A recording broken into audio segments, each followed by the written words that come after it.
If you ever watch life hack videos on YouTube, you know that people are constantly finding cool new ways to do things. Sometimes that means taking an already existing tool or item and adapting it to a new purpose that makes it even better. This adaptability has a long history. Sometimes people invent a thing for one purpose and it just turns out to be better suited to something else entirely. With that in mind, let's check out the unexpected reasons why 10 pretty common things were invented.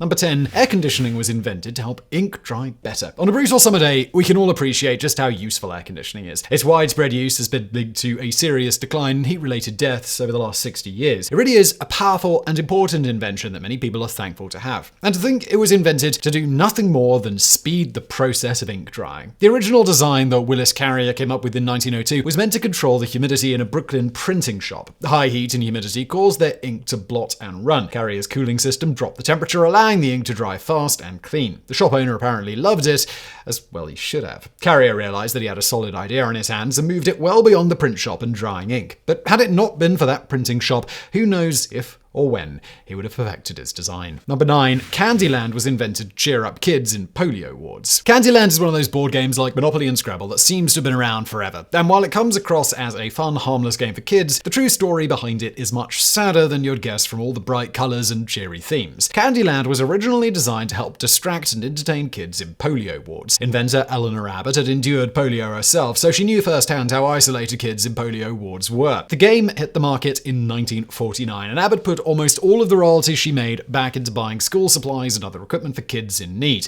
To date, over 50 million copies have been sold. Number 8. The massive volcanic eruption of 1815 led to bicycles. Sometimes an invention has been around so long or seems so obvious that we don't really ask why it was invented. But have you ever wondered why we have bicycles? Their origins are remarkable and extremely unlikely. To understand the bicycle, you need to go back to a very specific day in 1815. On July the 15th of that year, Mount Tambora erupted in Indonesia. That eruption had worldwide implications that led to what some called the year without summer in 1816, thanks to the sheer mass of debris that Tambora belched into the atmosphere. It lowered worldwide temperatures by up to 5 degrees Fahrenheit. Crops died and people starved during the year without summer. This also had a profound effect on horses in Europe. The horse was the primary mode of transportation back then. Many starved just like their owners, others were eaten by their owners. This inspired Baron Carl von Drais to invent his running machine, a precursor to the bicycle that didn't have pedals. It could serve as a replacement for horses to get you around, and of course, it could never starve. The running machine inspired design improvements and in time became the bicycle, which, if not for a global catastrophe and volcanic winter,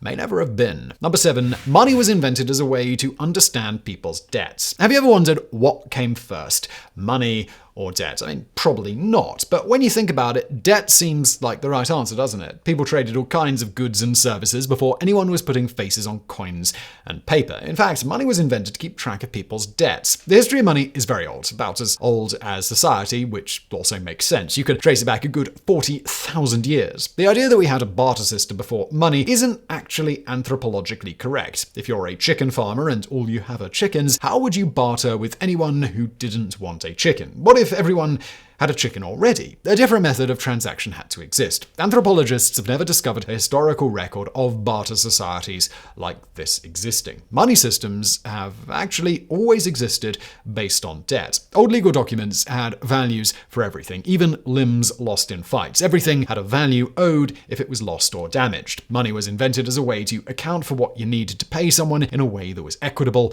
and understandable. If 10 chickens were worth 1 cow, that would be a reasonable barter transaction. But if you had no chickens and knew each was also worth 1 silver, then 10 silver is worth a cow. This way no one could argue over the value of anything in a transaction because it was established and known, kind of like you owe me 10 silver for that cow, so I don't have to kill you for ripping me off. Number 6. Roller coasters were invented to distract Americans from sin. Roller coasters are faster and more complex than ever these days, but they were not designed with screams and fear in mind. Quite the opposite, in fact. Lamarcus Adner Thompson, the inventor of the roller coaster, intended them to keep you on the straight and narrow and away from sinful temptations like drinking and gambling. It was back in 1884 in Indiana when Thompson, a devout Christian, thought the world was going to hell in a handbasket. He felt brothels and saloons were sinful and felt moved to give the world wholesome entertainment. After a trip to a coal mining town, he was inspired by those coal mining cars to create a roller coaster called the Switchback Gravity Railway on Coney Island, and the rest is history. Number 5. The webcam was invented to watch coffee. Cameras are everywhere these days, and we take for granted that any cell phone or laptop is going to have one installed. Once upon a time, however, the idea of a webcam was still pretty novel. Yet to go out and buy one specifically for the job, and then,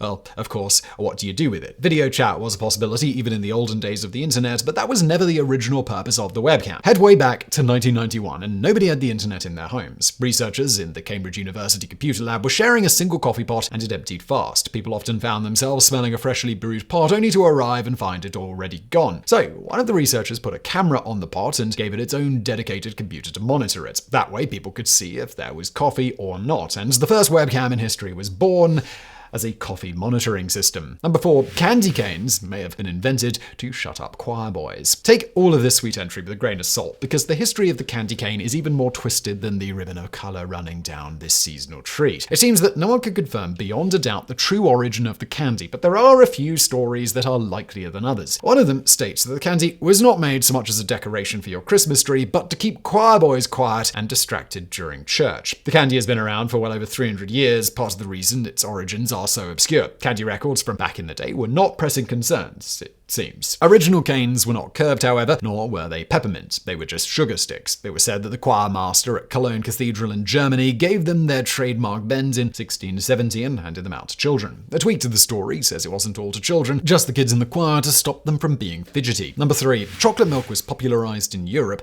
as medicine. A third of Americans say they'd drink chocolate milk every day if they could, while 6% actually do. While that doesn't sound like the healthiest thing in the world, it's not without historical precedent. Chocolate milk was introduced to the world as medicine. In 1687, Hans Sloane traveled to Jamaica and spent over a year there. He wrote of the many plants he sampled, including cacao, which Brits had yet to experience. Sloane's experience was unpleasant. He apparently hated it. But when he played with the recipe and used milk and sugar, it turned out pretty well. Naturally, Sloane marketed his new concoction as medicine because it seemed like every beverage invented before 1980 was sold that way by someone. More on that in a bit. It's worth noting that Sloane didn't actually invent this, as Jamaicans also made it with milk. It just seems like Sloane never tried that. But he did popularize it in Europe, and he did sell it with shady medical claims. Number 2. Braille was adapted from a system to allow soldiers to read in the dark. Braille changed the world for the blind and the hard of seeing, allowing them to read again and experience so much that those who see take for granted. Inventor Louis Braille deserves a lot of credit for that, but while he refined the system that bears his name, it wasn't technically his invention alone. For that, you need to go back a little earlier to Charles Barbier, a soldier in Napoleon's army. It was Barbier's night writing system that inspired Braille, and it wasn't meant to allow the blind to read. Instead, it was meant to allow soldiers to communicate without being shot. Prior to Barbier, if soldiers in a battle were trying to read messages at night, they'd need to do so by lantern light. You don't need to be a military expert to know that if you spark up a lantern on the battlefield at night, you're making a big mistake. Barbier devised a way for soldiers to read messages without making themselves targets. Barbier came up with a grid system that soldiers could memorize. Sections of the grid represented certain letters, so that if a raised dot was felt in a certain section, the reader would know what letter it represented. The whole message could be relayed in this way, and no one had to be shot by torchlight. Number 1. Coca-Cola was invented as a cure for morphine addiction. The story of Coca-Cola once containing cocaine in the recipe is fairly well known. After all, cocaine was a pretty common medicine for years and was